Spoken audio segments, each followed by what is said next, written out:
Olá, tudo bem com vocês? Sejam todos bem-vindos. Sou a professora Andresa Xavier, professora do componente de Geografia. Vamos verificar o número da nossa aula, objeto de conhecimento e o nosso detalhamento. Então, temos aí a nossa aula de número 11 com o objeto de conhecimento, compreensão das transformações técnicas e científicas, bem como dos processos políticos, econômicos, ambientais e culturais, nos âmbitos local, nacional e mundial. E o detalhamento, nós temos representações cartográficas, mapas temáticos, projeções cartográficas, georreferenciamento, sistema de informações geográficas, os SIGs, e representações gráficas e iconográficas. Então, esse é o detalhamento da nossa aula e vamos aí a mais uma aula de geografia.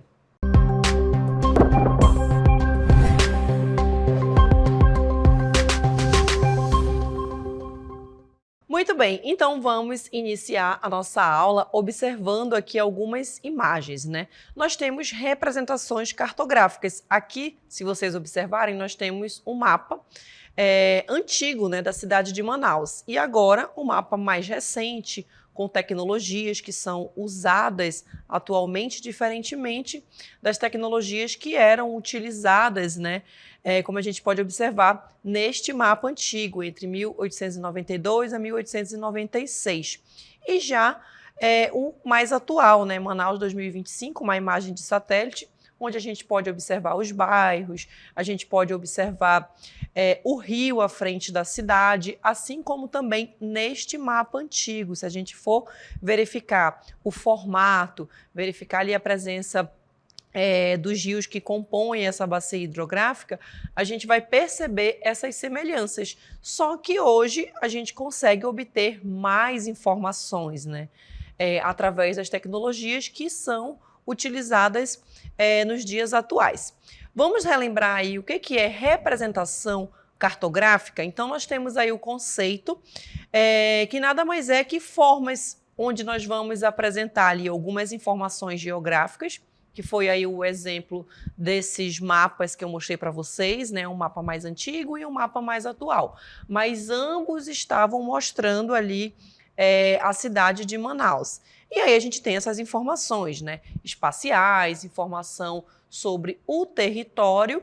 E aí a gente pode fazer essa representação, gente, através de mapas. Você pode representar ali uma determinada área através de cartas, plantas ou outras ferramentas gráficas que você pode ali utilizar, né? E nós temos diversos tipos de mapas também que podem ser utilizados para o devido fim. Para que eu vou utilizar aquele mapa? Eu quero utilizar aquele mapa para verificar ali, por exemplo, a questão da altitude, quero falar sobre a questão da vegetação, do clima, economia. Então, são diversos tipos de mapas que podem ser utilizados ali para o seu objetivo. E elas traduzem dados complexos, né, da realidade. Aí nós temos, geralmente, ali a legenda sendo representada com símbolos, com cores, com linhas, texturas também que podem nos permitir visualizar e fazer essa análise desses fenômenos que vão ser representados naquele mapa. O que eu quero representar naquele mapa? Eu quero representar as características da vegetação, eu quero representar aspectos humanos, né, voltados ali para a sociedade, dados socioeconômicos. Então, eu vou inserir aquelas informações para passar para o meu leitor através dessa representação cartográfica, certo? E aí nós temos também, a gente vai observar nesse infográfico o objetivo das representações cartográficas. Aí eu coloquei para vocês 3 objetivos principais, que são facilitar a comunicação, né? Então, se você tem ali um mapa, você consegue ter ali esse entendimento. Aí nós temos apoiar decisões e também simplificar a realidade. Aqui em facilitar a comunicação, nós temos tornar as informações espaciais, né, daquela parte ali do espaço geográfico do território, mais acessíveis para diferentes públicos. Por mais que aquele leitor ele não tenha ali aquele contato com aquele espaço, mas ele consegue fazer essa interpretação, fazer essa leitura. Aí nós temos também, a partir das representações cartográficas, nós temos apoiar decisões como planejamento urbano, que pode ser utilizado ali pelo governo, a gestão ambiental, que também pode ser utilizado, né, para gerir ali aquele território, navegação, entre outros, né? Então, apoiar decisões relacionadas a esse tipo de planejamento. Temos também simplificar a realidade, né? Aqui embaixo no nosso terceiro ponto, onde a gente pode observar a representação dos aspectos específicos daquele espaço. Como exemplo, coloquei relevo, clima, população, que você pode ali representar. Então, são os 3 principais objetivos que eu pontuei aí para vocês observarem com relação às representações cartográficas, né? Quando a gente olha ali um mapa, a gente apenas parece aquilo ali que é muito simples, né? Mas a partir do mapa eu consigo fazer diversas interpretações e utilizar para vários fins. Aí vamos falar também sobre elementos de um mapa, né? Nós vimos o objetivo dessas representações cartográficas, utilizamos aí os elementos de um mapa justamente para a gente fazer essa leitura. Como é que eu posso fazer essa leitura, essa interpretação? Eu vou observar os 5 principais elementos aqui que estão inseridos no mapa, tá bom? Primeiro, eu vou olhar o título desse mapa, ele está inserido dentro do próprio mapa, né, dentro da representação. Aí eu tenho, olha, Amazonas, divisão municipal e localização das sedes municipais. Aí eu vou observar também aqui, olha, eu vou colocar aqui, vou circular para vocês. A gente vai observar a partir da orientação, indicando sempre o norte, ou essa orientação ela vem também representada pela rosa dos ventos, né? Indicando norte, sul, leste e oeste. Aqui eu também tenho a escala. Nós temos os 2 tipos de escalas presentes aí nesse mapa. A escala numérica, que ela vem sendo representada ali apenas por números, e a escala gráfica, que é essa que parece uma reguinha, que eu coloquei a setinha bem aí do lado. Olha, tem 0, 80, 160 e 240 quilômetros. Então, significa dizer que a cada 1 centímetro nesse mapa, se eu traçar aqui, por exemplo, vou colocar aqui uma linha para vocês observarem. Então, vou colocar essa linha, eu tracei essa linha aqui em linha reta. O que que eu vou fazer? Não nessa imagem aqui, tá, gente? Eu preciso ter uma imagem impressa de acordo com a escala real ali daquele mapa. Geralmente isso a gente vê nos livros, você verifica no Atlas, mas, por exemplo, se você for fazer a impressão, você precisa fazer a impressão exata como ela deve ser feita por conta dessa escala. Aí você vai pegar uma régua e verificar quantos centímetros tem aí nessa linha que eu tracei de um ponto para o outro. Se tem ali 3 centímetros, então significa dizer que tem 160 quilômetros de um ponto para o outro, em linha reta. Então vai ser essa a distância real. Então é bem simples para vocês fazerem, depois vocês podem testar aí com um livro de geografia ou então com um Atlas, e aí vocês façam. Traça essa linha reta de um ponto para o outro e verifica ali quantos quilômetros tem a cada centímetro. Aí observem sempre essa escala, tá bom? Aí a gente tem aqui também a legenda, ela tá bem aqui no cantinho, né? Demonstrando pra gente em amarelo onde estão as sedes municipais, em azul a gente tem a hidrografia, todos os municípios, né, em amarelo. Em cinza, os outros estados do Brasil, né, como a gente pode observar. E branco, o autor ele optou para colocar os países que fazem fronteira, né, que no caso aí são os países da América do Sul. E bem aqui embaixo, olha, eu tenho a fonte do mapa, né, que é o professor Alexandre Donato, que fez a produção aí desse mapa, certo? Então, Utilizando aí, observando esses 5 elementos que a gente viu, né? A gente tem aí o título, temos a orientação, a escala, a fonte e a legenda.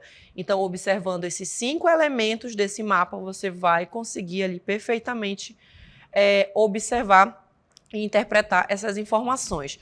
Professora, mas de repente, se o mapa ali não tem um título, né? Trouxe ali para mim a legenda. E aí eu peço para vocês, por exemplo, criarem um título para esse mapa. A partir da legenda, vocês conseguem criar, né, esse título para o mapa. Pode ser até proposta essa atividade, né, com relação a entender os elementos de um mapa. Vamos observar agora alguns tipos de mapas. Aí eu trouxe para vocês, inclusive, a gente tem alguns que eles não possuem todos os elementos, né? A gente tem esses 5 principais elementos.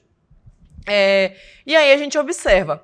África, político, a gente tem alguns exemplos de mapa para vocês observarem. Ou seja, eu vou observar a divisão política do continente africano. Aí eu tenho cada uma das cores representando cada um dos países que fazem parte. Então, eu vou denominar esse tipo de mapa político, tá bom? Então, eu tenho aí a divisão territorial, né? A divisão de cada um dos países. Aí nós temos os nomes dos países. Então, esse tipo de mapa, a finalidade dele é exatamente essa, mostrar a área territorial, né, de cada um desses países que compõem o continente africano, ou eu poderia fazer também, por exemplo, de cada município do Brasil, município aqui do estado do Amazonas, né? Então eu vou pegar ali todo o território do estado do Amazonas e vou colorir cada município de uma cor, certo? Então eu vou ter um mapa político do estado do Amazonas. Eu quero fazer do território brasileiro. Aí eu vou pegar cada uma das unidades federativas, cada um dos estados e colorir cada ali um com uma cor. Então eu sei que eu tenho ali um mapa político, certo? Vamos observar agora o mapa econômico. O mapa econômico, a gente tem aí um mapa mostrando para a gente a economia. Identifiquei o local? Já consigo identificar, né? Por quê? A gente tem essa maior facilidade, né? Porque é o país em que nós moramos. Mas se de repente é um outro país, é um outro continente, eu vou observar ali a informação na minha legenda. E o tipo de mapa econômico, eu vou trazer dados da economia daquela área. No caso aí eu tenho dados econômicos do território brasileiro, tá bom? O mapa aí do IBGE. E aí a gente tem as atividades da agropecuária, do comércio, as atividades de indústria, as atividades da mineração, representadas aí em cada uma parte do território brasileiro, certo? Temos também outro tipo de mapa para mostrar para vocês. Aí eu trago para vocês, olha, dados demográficos, tá bom? Então, o mapa que traz para mim ali a demografia, ou dados demográficos, ou o título aí do mapa, né, densidade demográfica no ano de 2010, eu vou trazer dados relacionados a quê? A população, a quantidade da população. Aí eu posso usar esses dados, fazer um comparativo de vários anos. Aqui a gente tem apenas do ano de 2010. Aí aqui na legenda, olha, a gente tem as cores. E aí ele identificou dessa forma, habitantes por quilômetro quadrado. Observem que a gente tem o maior quantitativo de população ou de habitantes por quilômetro quadrado, eles estão situados onde nesse mapa? Que são essas cores mais fortes, olha, observem aí, que está de laranja, esse tom aí mais puxado para o vermelho, né, já está mais forte. Sempre na legenda também, gente, é bom a gente observar que as cores com os números menores, elas vêm mais claros, nos tons mais claros, né? E aí, a quantidade, né, o quantitativo, a numeração maior, no caso aqui, mais de 100 habitantes por quilômetro quadrado. Aí eu vou ter tons mais fortes. Isso é mais para a gente interpretar, ou não tem a legenda, eu estou vendo apenas aí o mapa. Eu já consigo perceber isso, né? A partir dessa coloração. Então, eu tenho uma maior quantidade da população presente aí no litoral do Brasil, tá bom? Então, é onde a população ela vai se concentrar. Então, são dados demográficos, dados relacionados à população, certo? Vamos agora a mais um tipo de mapa. Eu trouxe aí o mapa de relevo do Amazonas. Aí a gente vai observar também a legenda, né? A partir da legenda eu consigo observar a altitude, né, de cada uma das formas de relevo, consigo observar aí dados relacionados ao tipo de relevo. No caso aqui a gente tem em destaque o relevo do Amazonas, tá bom? Então aí, a partir disso, eu consigo obter essas informações relacionadas ao relevo. Eu trouxe para vocês do Amazonas, mas poderia ter sido o relevo do Brasil, poderia ter sido o relevo do continente africano, dos Estados Unidos, de outros países, gente.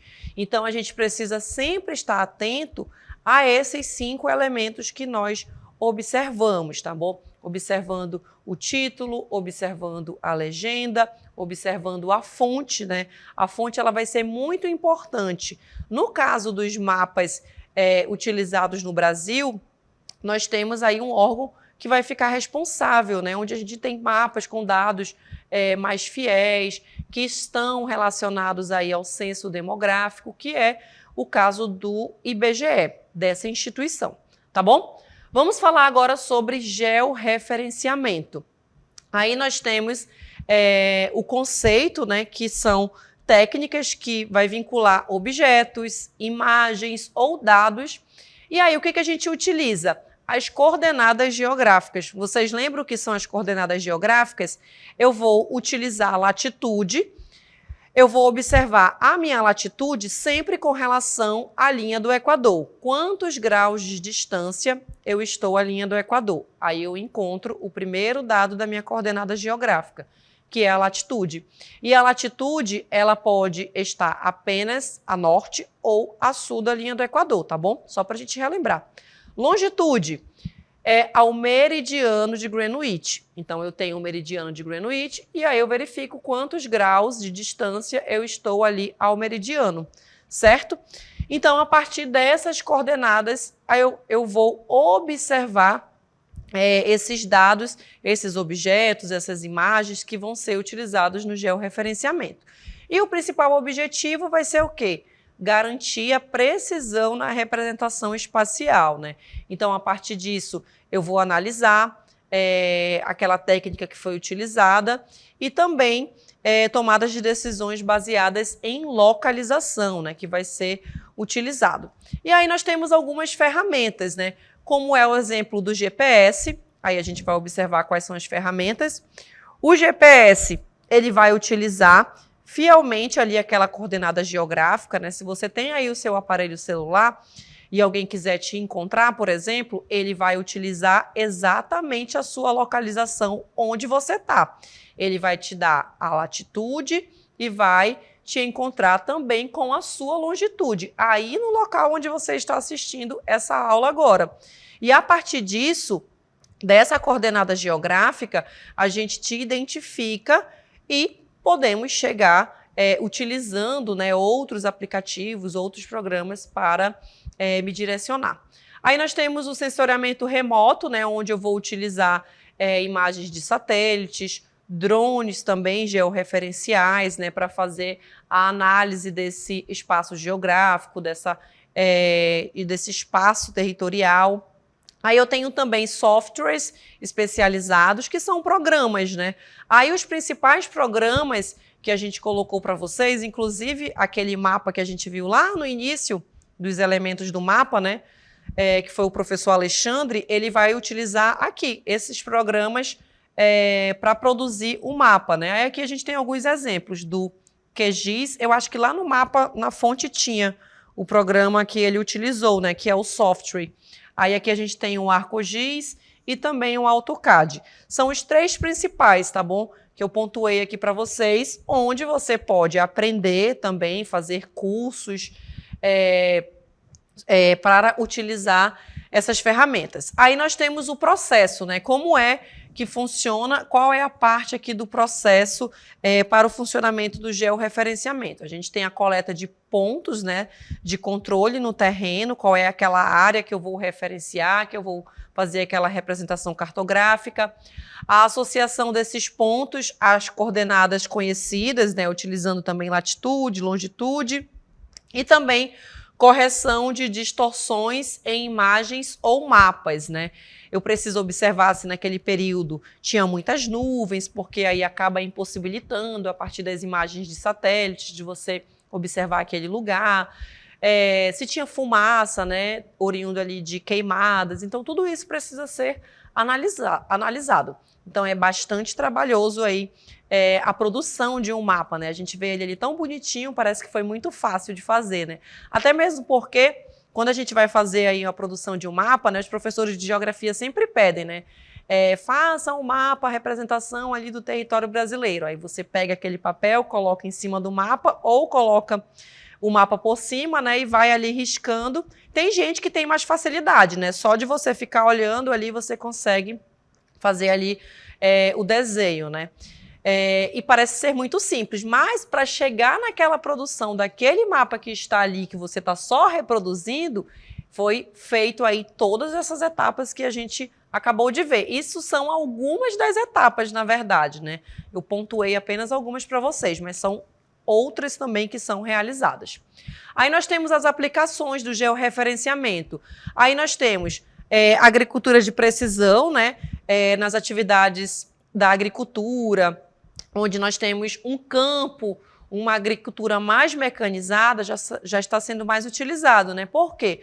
Eles vão utilizar essas imagens de satélites, por exemplo, para fazer um mapeamento de lavouras, e aí, a partir disso, para otimizar a irrigação, a questão da adubação e também da colheita, porque nós estamos falando, gente, de latifúndios, tá bom? De grandes extensões aí de cultivo de soja, de algodão, de milho. Então, utilizado mais para essa atividade, para esse objetivo. Aí um exemplo também que eu coloquei foi tratores com GPS autoguiado, né? Então, bastante moderno aí já para esse tipo de atividade.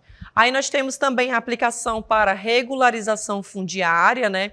Onde, por exemplo, a gente tem aí o cumprimento da lei com o georreferenciamento de imóveis rurais. Então, ele vai pegar aquela propriedade rural e ele vai fazer a delimitação, assim como no meio urbano também, justamente para evitar conflitos, né? Então, você vai pegar, fazer um mapeamento daquela área, verificar a medida daquele terreno. Temos também a gestão ambiental com o monitoramento de áreas, por exemplo, de preservação, a área que foi desmatada. Se já foi desmatado, como é que a gente vai fazer a recuperação daquele ecossistema? Então, pode ser utilizado também dessa forma, né? Temos também para o urbanismo, planejamento de infraestrutura, né? Como, por exemplo, estradas, onde é que vai ser construída, redes de água e esgoto, né? Que é o saneamento básico, que também pode ser utilizado para isso. Aí nós temos o exemplo, o mapeamento de regiões de riscos, por exemplo, de deslizamentos. Então, a partir das imagens de satélites, eu posso pontuar isso. Então, tem uma área ali que está com risco de deslizamento. Eu vou observar a imagem de satélite daquela área, vou observar como é que está aquele terreno, vou fazer ali as medidas topográficas daquele lugar e já posso colocar em prática ali, né, fazer um trabalho de recuperação daquele local ou até mesmo de retirada da população se estiver ali. Aí temos também a logística com a roteirização de entregas e monitoramento de frotas, né?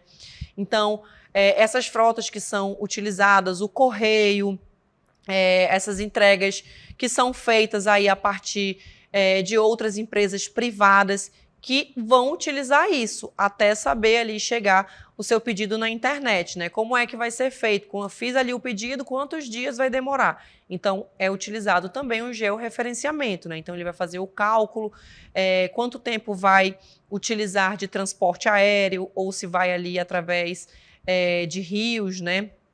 De navios. Então, tudo isso também pode ser utilizado.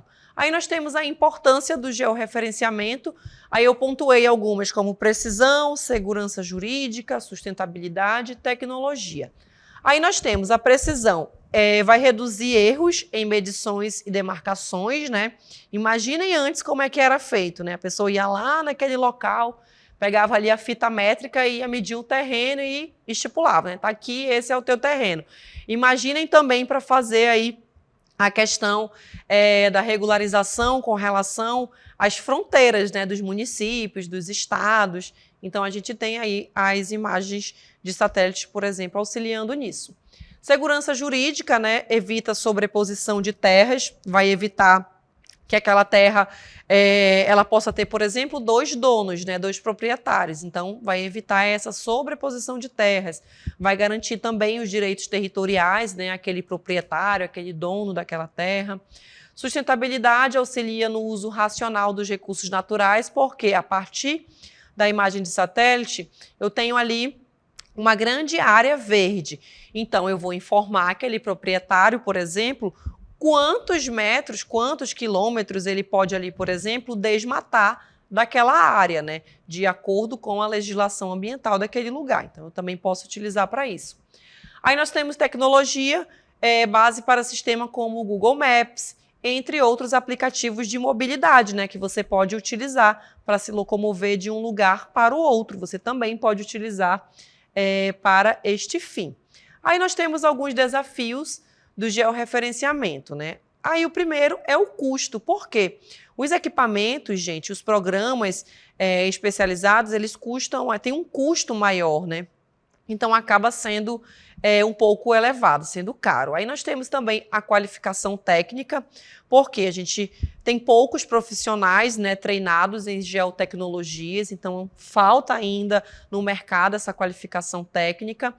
E também a atualização constante, né? Depende de bases de dados atualizadas. Por exemplo, as imagens de satélites, elas precisam estar sempre ali atualizadas, né? O desmatamento de 1 hectare, ele pode ser feito ali em uma semana, depois na outra semana, quando você vai olhar aquela imagem de satélite, ela já está uma outra imagem, né? Porque aquela área já foi ali desmatada. Aí nós temos, para a gente observar nesse infográfico, né? Como é que é utilizado, né? Dentro do SIG, dentro desse sistema de informações geográficas. A gente vai ter um banco de dados, né, de informações espaciais em um ambiente computacional.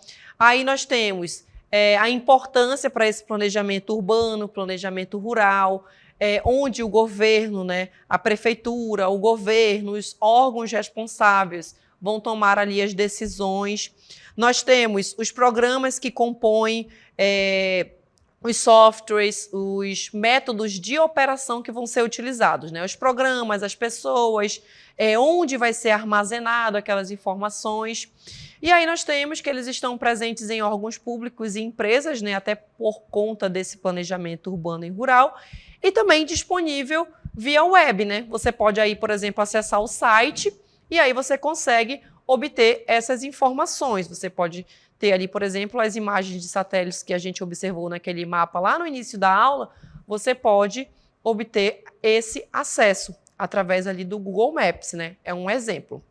Aí nós temos o geoprocessamento. Aí a gente vai observar esse processamento de dados espaciais, né? Então eu coletei aquelas imagens, eu vou fazer o processamento desses dados, né? A partir do geoprocessamento. Então ele envolve diversas técnicas de tratamentos de dados, né, de diferentes sistemas, incluindo também os computadores, né, os computacionais, o sistema computacional.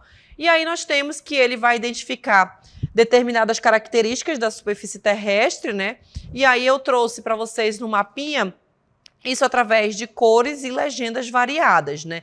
No caso dessa imagem, a mancha verde, a gente já sabe que é a floresta amazônica, né? No caso dessa imagem, a gente tem a representação do espaço geográfico aí de Manaus, tá bom? Então, a gente tem toda essa mancha rosa aí, meio rosa choque, né? Um rosa pink, a gente tem a mancha do qual a gente chama de mancha urbana, né? Onde está presente aí as casas, as avenidas, a cidade, né, de Manaus. Então, a gente pode mostrar, por exemplo, em várias imagens e vários períodos, como é que se deu esse crescimento, por exemplo, de Manaus.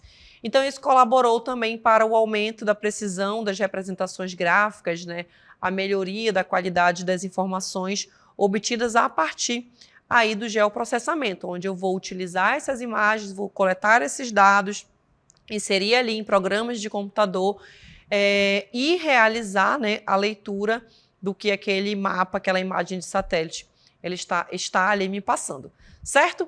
Então, essas foram algumas representações aí para a gente observar, né? Falamos sobre tipos de mapas, representações gráficas, falamos aí sobre o geoprocessamento, entre outras informações. Então, essa foi a nossa aula e até uma próxima.